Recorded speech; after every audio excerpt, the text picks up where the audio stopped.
Insurasales Live. Got a special treat today.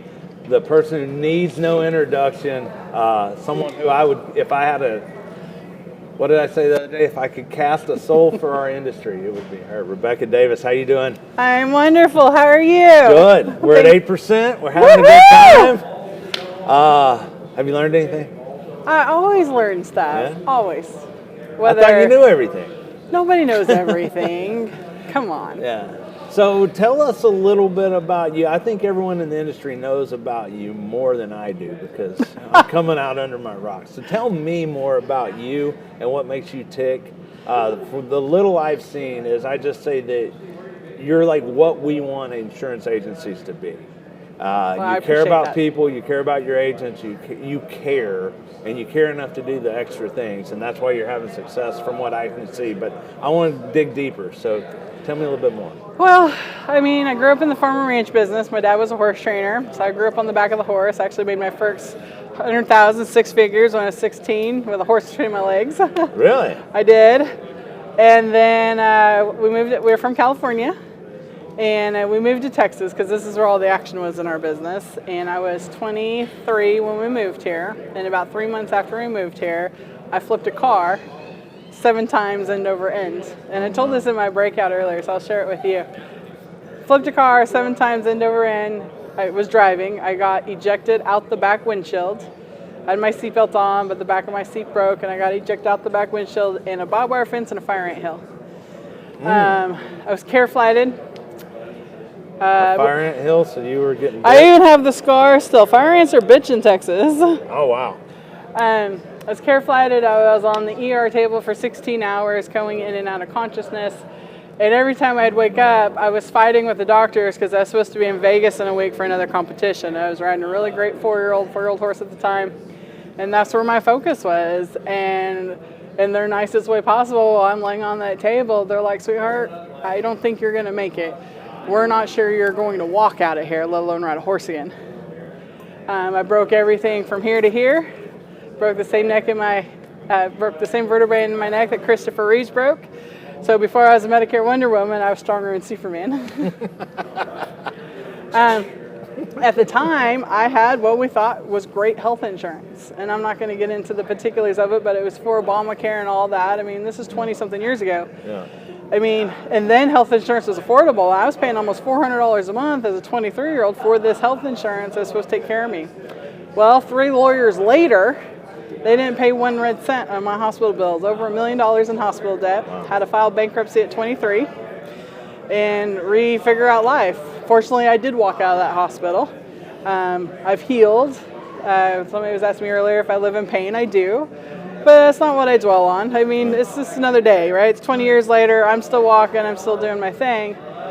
But I never knew that I was going to end up in the insurance business, right? Most of us fall into this business. Right. I landed in this business because of my son, Cannon. That's why it's Cannonball Insurance. Okay. When I had an emergency section with him, I was actually working retail, managing retail stores. And I took a look at him, and I didn't want to work nights, weekends, or holidays anymore. And that's exactly what I was doing in the retail. So I found a job at State Farm, 9 to 5, weekends off, holidays off. I'm like, that's perfect. And I got to sell something that everybody's got to have. How hard can that be? Right. Well, a lot of people don't know in State Farm is they were actually on the ground floor of ACA. They even had their own hotline to the government. So while I was selling P&C, I learned ACA from day one. And I kept gravitating towards the health. We were the top 50 agency in the entire nation in little Bohudong town, Stephenville, with that State Farm, and I was the only person selling health insurance out of there. I just kept gravitating towards it, and I never even realized at the time why. I don't think I realized until I was like a year into the independent, and then it dawned on me, I'm like, wait a minute, 20 years ago, you're the person laying on the side of the road that the insurance didn't work for. Right. I never want my client to be that person. Isn't that something you gravitated toward that product unknowingly because that's what you did and understood? Yeah. And you had been, as he was talking about yesterday, what was the speaker's name yesterday? I'm drawing a blank. Ed? Ed Milet, thank you. Yeah. Ed was talking about your problem, your challenge makes you the unique person to help other people, and so that's why you were drawn to health insurance. It was, and then I learned about Medicare. So I went independent 5 years into it. I led with ACA because I already knew it, while I learned Medicare. And I just love dealing with the seniors and that population and their needs. They have different needs than we do, and not everybody's willing to sit down and help them. And I was. But then I still do the ACA. We're pretty much a split company. We're about 50% ACA, 50% Medicare at this point. Because I believe the AC people need our help just as much as anybody. I mean, I sold a couple of stories in the breakout today about current clients that needed our help and knew they had no idea they could afford this. Their kid's in the hospital. Similar situation, was in a car or a truck wreck. He's broken it from here to here. They don't know he's going to walk. This was like 2 months ago. Didn't have insurance. I got him insurance 2 days later. Got his surgeries, and I just got. It's on social media. I want to hear this. He's story. walking out next week. Tell me the story from front to back. Of that? Yeah. Okay. Well, I told it earlier, so people get a little emotional. The room was crying, so I was trying to give you the shortened version. Yeah. So, and this kind of goes with the power of social media, which I know you've had some interesting dealings with this lately. So this will kind of swing back around to that for you. So back in May, the very end of May, there was a really bad car wreck, or truck and trailer wreck, actually. I didn't know these people. They were horse people, though. And they blew a tire and wrecked the rig. A horse got killed in it. There were a 17-year-old boy who was driving, and he crawled himself out of the truck, glass hanging out, battered, bruised. Couldn't find his brother. He had a 10-year-old brother in the car, or in the truck. His brother ended up being underneath the truck. And he's trying to lift the truck off of his brother. Then, of course, he can't. By then, a bunch of people show up, and they're like, wait for help. And they're like, no, you don't understand. I have to get this truck off my brother. So they do it. They all in, and they get the boy slid out. Wow. So by then, ambulance and everybody gets there. They fly him off. He's in one local hospital, and they soon transfer him to Cook's, where he's been now for like a month and a half. This was like around May 27th, 28th. I found out because there was a social media post, basically pray for the family. This is what happened. And in the post, it also said they don't have insurance. There was thousands and thousands of people commenting, and I saw it. It came across my feed. And I just reached out, and I put just very nonchalantly, didn't want to intrude, but I knew I could help. So I just typed on there, I can help, and left my number. And other people saw my post that knew me and knew what I did, and they would get on there and like, call her. If anybody can help, she can help. Call her. So she did. The mom called me. And we talked like on the 29th. I got all the information on the 30th, and I had him insurance by the 1st of June. So he was in the hospital about 3 or 4 days without insurance. Turns out he was denied Medicaid. Farm and ranch life, they have stuff, but they have no money in the bank. Typical farmers, they think they're rich, but they have nothing because everything that goes back into the company, how that works, right? And then half of what they own just got destroyed in this wreck. Right. So they were denied Medicaid. I got them on an insurance plan. They never knew they could qualify. I got them a $0 plan with a $0 deductible and $900 max out of pocket. They had no idea they could qualify for something like that. Right. Here it is. AC has been in existence for 10 years, and there's people out there that still don't know they can qualify for stuff like this. So we got him insurance. Since he's had his surgery, they had to wait because swelling and stuff, but he finally got his surgery, and we just got word, where I've known a little bit now, but he's finally getting to go home, and he is going to walk out of there. I mean, why else are we in this business? I mean, for me, it was almost like PSD flashback. I mean, I've been that person in that road. Right. And then the little boy's 10. I have a 10-year-old son. Yeah. How do we not help those people? Right. I mean, that's what it's all about. I realize we make our living doing this. Right. Chefs make their living making you an amazing meal. Movie stars make their living giving you entertainment. We make our living by protecting people. Right. And if we're not going to protect them, then what are we doing? That is what we're here for. And nobody protected me 20 years ago. Right. So I'm going to make sure anybody I come across, I protect. That's what I love about you. Look at you. Well, look at you. I told you. This is why I was trying to skirt around it earlier. You wanted to hear it. But insurance is a promise. Mm-hmm. Insurance says when things go wrong, you're going to pay every month. You're going to pay every month. But when things go wrong, we're going to be here. You know, and what makes us stand out, we can all sell the same carrier, but it's us. I mean, I was on that phone with her at 11, 12 o'clock at night, making sure that thing got in before midnight so we could have that first effective. I was the one on the phone with the government the next morning pushing this through to get it effective now. We're dealing with one client who's been a client for years. He's actually one of my very first Medicare clients, and he's a vet. He's very unhealthy, and he has a housemate friend who was on Obamacare, and she works, and he stays home, and he's going through a lot right now. He's fixing to go on dialysis. He needs a kidney transplant. He's got all kinds of problems. He's a mess. We love him. He's a mess. But his partner, who takes care of him, he walked in my office. He was alone the other day. I was like, uh-oh. So he wanted to see me, of course, so and saw him. And his partner had just fallen at work, broke her hip, broke her femur. She's in the hospital pending surgery. They don't want to send her home. She needs to go skilled nursing for a month to get physical. Well, he can't live alone. He's fixing to go in for a dialysis port put in. He's fixing to have dialysis. He shakes already. I mean, he can't live alone. So I got her trying to figure out a skilled nursing place to accept her, and then I'm trying to figure out what to do with him, and he honestly should go in skilled nursing too until she gets out. But here's the kicker. They got a dog at home that has cancer, and neither one of them want to leave the dog home alone. So they're both willing to go to skilled nursing, but they don't want to leave the dog. So what do? We can't have this. You got to go to skilled nursing to get healthy. You got to go to skilled nursing until she can get out to take care of you. Yeah. So I'm on the phone with one of my girls in the office and my husband. I'm like, you guys are going to have to take care of this dog because I need to get these people into skilled nursing so something doesn't happen to them. Right.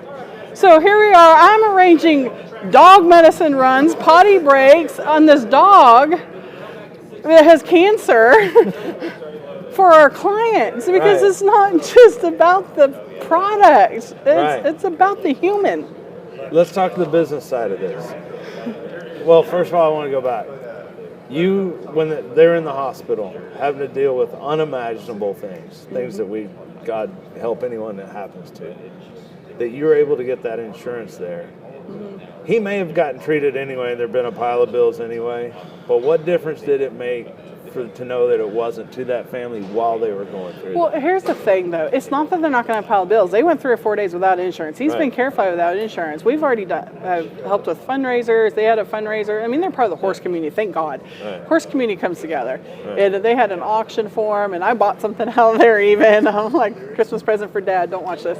But, and I got another guy that fights insurance companies and fights hospitals. I got him working with them, too, to negotiate these bills, and even the insurance, because we are in Texas. Texas is an HMO only state on the individual level. So unfortunately not everything is there, but what they have now is a team that's going to help him navigate all this, right? And when he does leave that hospital, I mean, we've already got him lined up with physical therapy and stuff that does take his insurance. Now they have somebody to go to, be like, we need this doctor, great, give me 5 minutes, I'll find you one. Here, go to this guy.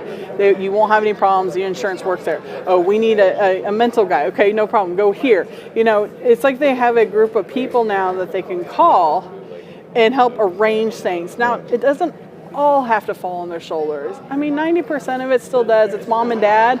But at least they can reach out. That's what I want to zero in on, that difference that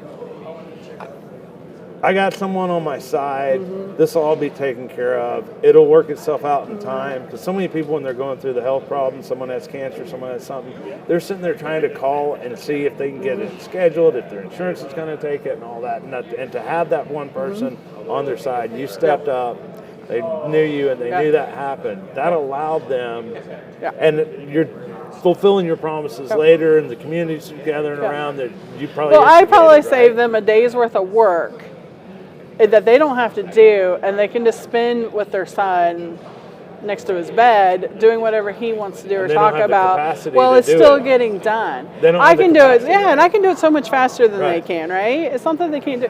And so she texts me, she's like, hey, we're going to need this. I'm like, okay, and I shot her like 5, like took screenshots. I'm like, this guy is within 5 miles of you, this guy's here, this guy's there, this guy has better reviews.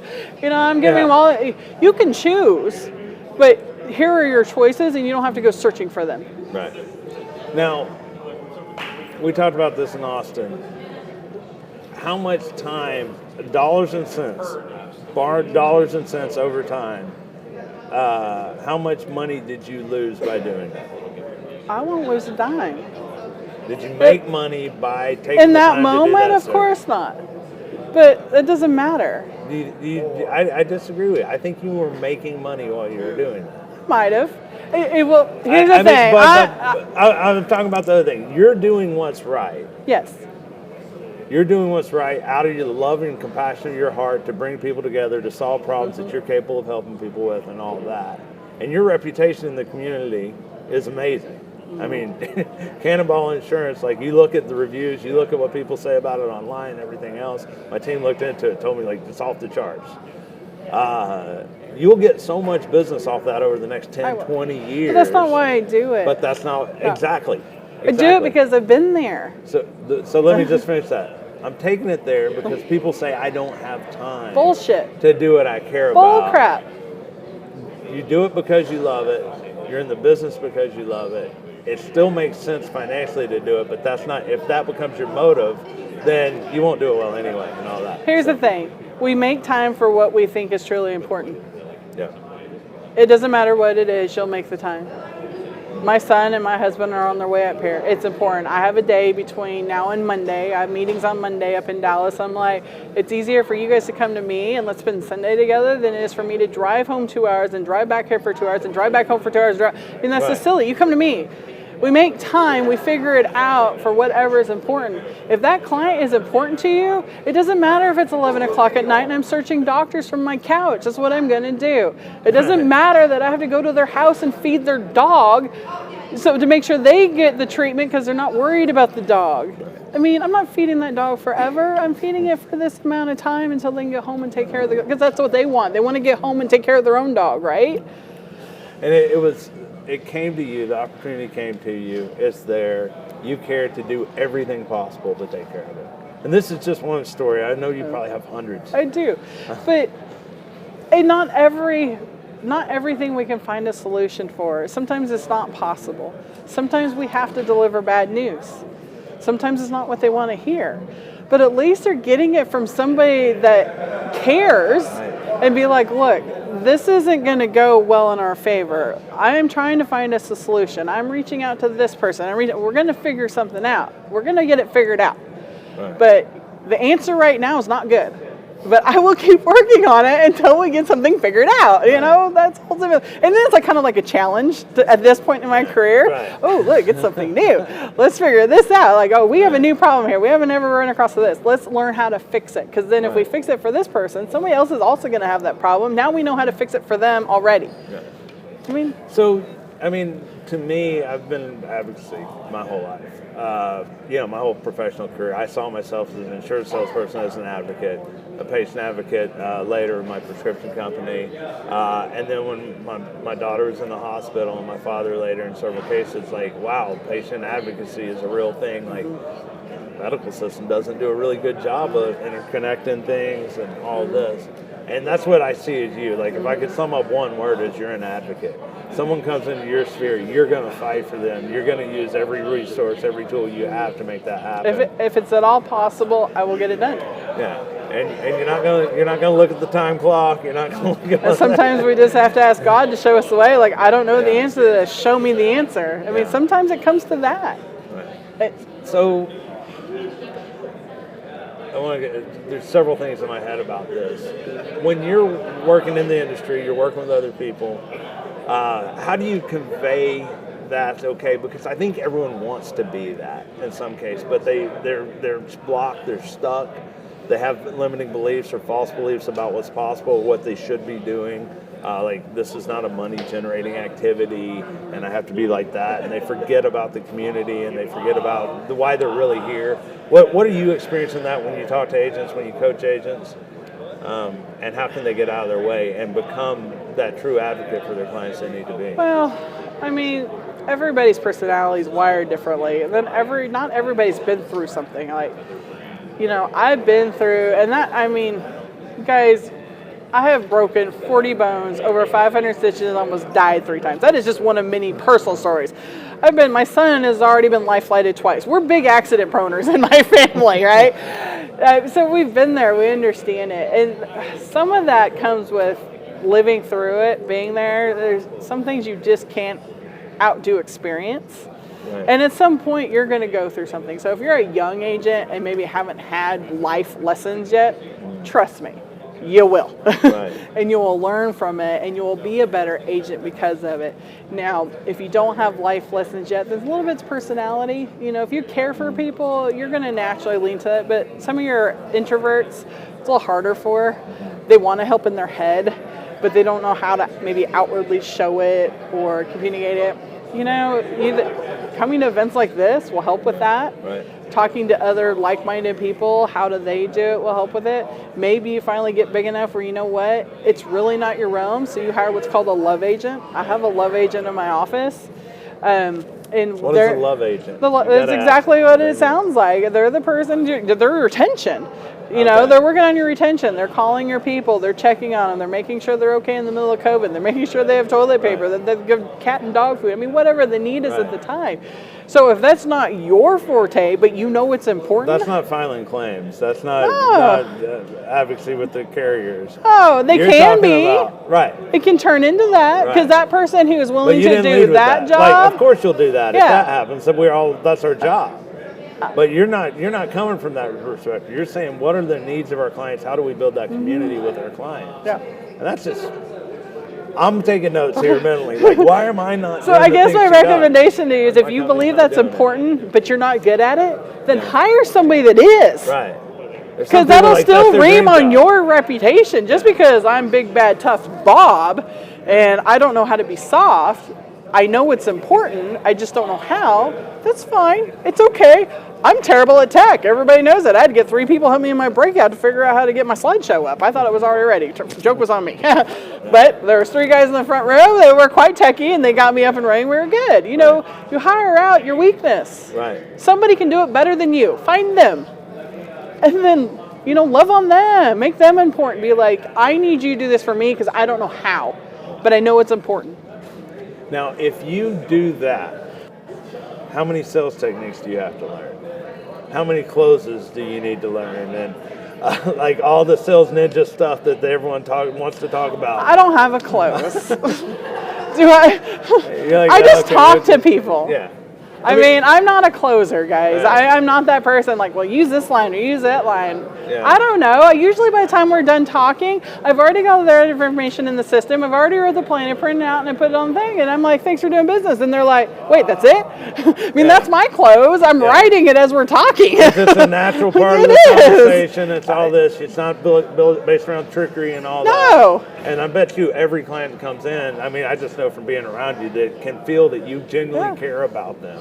I mean, because you just love people, right? I teach people close. Probably why I'm not a full-on telesales agent, because I don't have scripts and I don't have closes. Do we sell the phone? Of course. Yeah. Do my people in my office sell the phone? Of course. Do my downline sell the phone? Of course. Do we in the field? Yes, of course. Do we go to senior centers? Yes, of course. We do it all. The same thing applies. The same thing applies. If they, you know, the old cliche, they don't care how much you know until they know how much you care. If you really get in, if you have that skill to connect with someone, to advocate for them and say, hey, I'm on your side of the table, I'm working for you, we're going to figure this out together. You don't need any of the tricks. You don't need any of the tricks. And so, anything final for this? I mean, I could talk to you for hours. I think our industry needs more stories like the one. I wanted to hear that story. I know you don't have the emotional capacity to tell 4 more, but maybe we'll get in more, because if we focus less on the techniques and the tricks and all of that, we focus more on the human side of it and what it really means to advocate for people. And that's why I always want to be in your circle, because that's who you are. Events like this, you know, there's lots of controversy. Well, do you learn how to sell or do you learn a product? Not everything we do is about that. You got to learn about yourself and who you are and who you want to be and who you want to be in this business. And when you figure that out, and they preach it from stage, right. Your people that you were meant to help will come to you, and the ones you're not won't. And that is fine. Not everybody is for everybody. And I get that. I'm 40-something years old. I tease people I'm halfway to death. I mean, and I'm not everybody's cup of tea. I'm kind of one of those person like you either absolutely adore me or you can't stand me. There's really not much in between. And, you know, in my 20s, that, you know, kind of hurt my feelings. At this point, I get it. You know, it's fine. But for the ones that love me, and they're going to promote the heck out of you. Right. And whether it's me or you or them, you know, you want to create raving fans in this business, right. Not just clients. Right. A client is somebody you work with. A client is transactional. A raving fan turns into almost like family. So you're going to go feed their dog, or and they're going to blow you up any place they get. Every time, oh, I need health insurance. Oh, talk to my girl. She's amazing. Yeah. She's amazing. But I'm not amazing because I sold them a policy. Anybody can sell them a policy. Right. I'm amazing because the way I talk to them, the way I treat them, and when they need somebody really, a shoulder to cry on, a hug, or whatever, right. I'm going to be there. Right. And that is your success. What I see in you is that you're congruent from head to toe. You know who you are, you know your purpose in life, you know what you want to accomplish and what you want to be. That's why you radiate an energy. And not everyone's going to be a natural born advocate like you, but if people can be aligned with their purpose and really know who they are and all that, then it's like a finely tuned in radio station, I think. It's like you don't get the static and the conflict, and you're flowing. You got that energy flowing. It's pure love and pure joy, and it's a joy to know you. Any final words? Insurance sales. Got good tag. You're going to have to teach me it because I'm not tech friendly.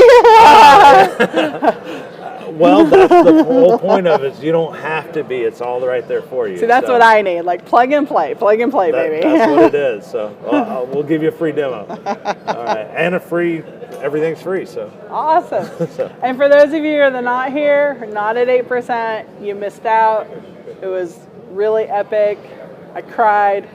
I know what's new, but I cried a lot. But I'm not the only one in the room that cried. Everybody was crying at times. I cried. It's like emotional. It's a movement. Yeah, I had to hide so Sandra wouldn't take pictures of me. And I love that. I mean, I love any movement like that. Yeah. That's for the good of everybody. And people are connecting very well.